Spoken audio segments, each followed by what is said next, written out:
très souvent, les migrants apportent avec eux un niveau d'éducation, un niveau d'expérience professionnelle qui est assez élevé.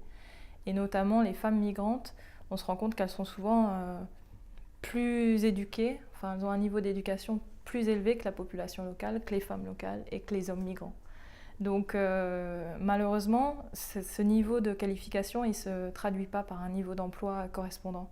Et on voit qu'il y a souvent des difficultés à trouver un emploi qui corresponde à ce niveau de compétences.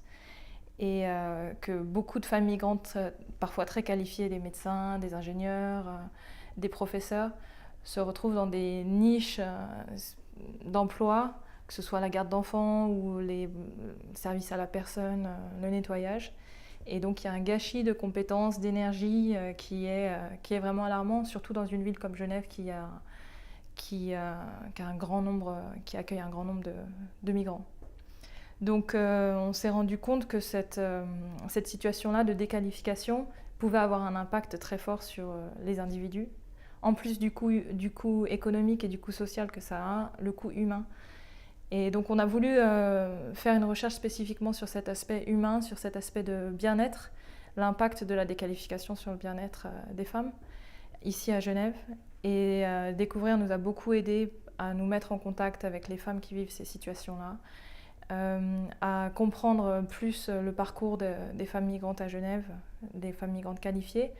Et donc ça a donné un projet de recherche vraiment très intéressant.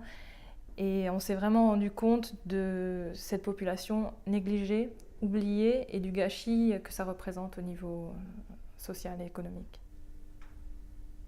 On s'est rendu compte qu'il y avait un assez haut niveau d'anxiété et de mal-être parmi ces femmes, mais pas du fait d'occuper un emploi qui soit sous-qualifié. Le plus haut niveau de difficulté à vivre la situation est plutôt au niveau de la recherche d'emploi. Donc d'avoir un emploi sous-qualifié, c'est pas finalement le plus difficile à vivre. Le plus difficile à vivre, c'est de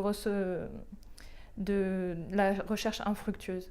D'envoyer des milliards de postulations et sans jamais avoir le moindre retour, de sentir que les études obtenues à l'étranger ne sont absolument pas prises en compte ici, que les employeurs ont une méconnaissance des qualifications chez les migrants.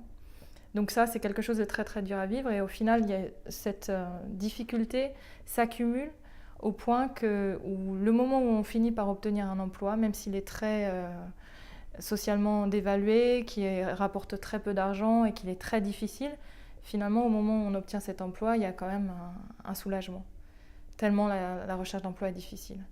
Donc on voit des personnes qui finissent par complètement gommer leur diplôme de leur CV parce qu'ils se rendent compte que ça ne sert à rien, qu'il vaut mieux chercher un emploi en tant que femme de ménage ou babysitter, sans même mentionner qu'on est ingénieur parce que ça n'a aucune importance. Donc c'est vraiment une situation qui est regrettable au niveau de cette perte des acquis, des connaissances. Et c'est là que je pense que Découvrir fait un travail très important au niveau du soutien individuel à ces femmes pour qu'elles gardent un peu confiance en elles, qu'elles trouvent des moyens innovants d'adapter leur profil à la réalité genevoise et au marché qui est en face d'eux et de rebondir. Il y a autant de profils qu'il y a de migrants, donc je ne veux pas généraliser en disant que la migration apporte des compétences en soi. Chaque parcours est unique, mais il est clair que l'expérience de la migration va mettre en avant les capacités d'adaptation des individus, leur capacité à se réinventer, à se recréer, et ça c'est vraiment important pour les employeurs. Ça peut être qu'une richesse pour un employé d'être aussi créatif et innovant.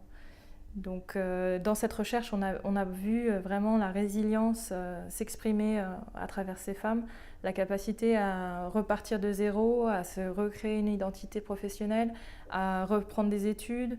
Vraiment, c'était surtout à un âge où on a déjà une bonne expérience professionnelle, recommencer dans une autre carrière, ça montre des capacités de résilience très fortes.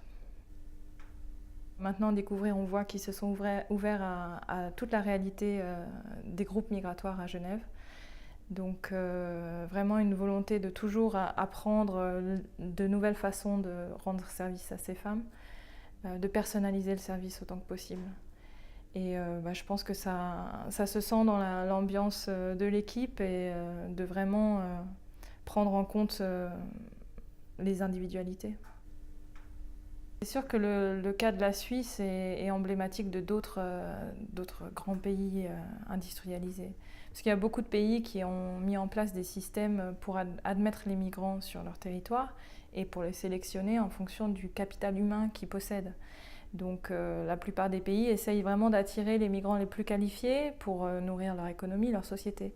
Donc c'est vraiment paradoxal de voir que dans des pays comme la Suisse ou le Canada, l'Angleterre, les migrants on essaye d'attirer les migrants les plus qualifiés et pour autant ils connaissent de grandes difficultés à s'insérer sur le marché du travail. Donc il y a ce paradoxe entre vouloir les attirer mais ne pas leur donner toutes les chances de transformer cet essai-là en un emploi et une vie la plus intégrée possible.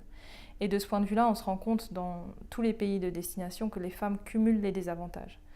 Elles sont souvent dans des professions qui s'exportent moins bien que celles où les hommes dominent.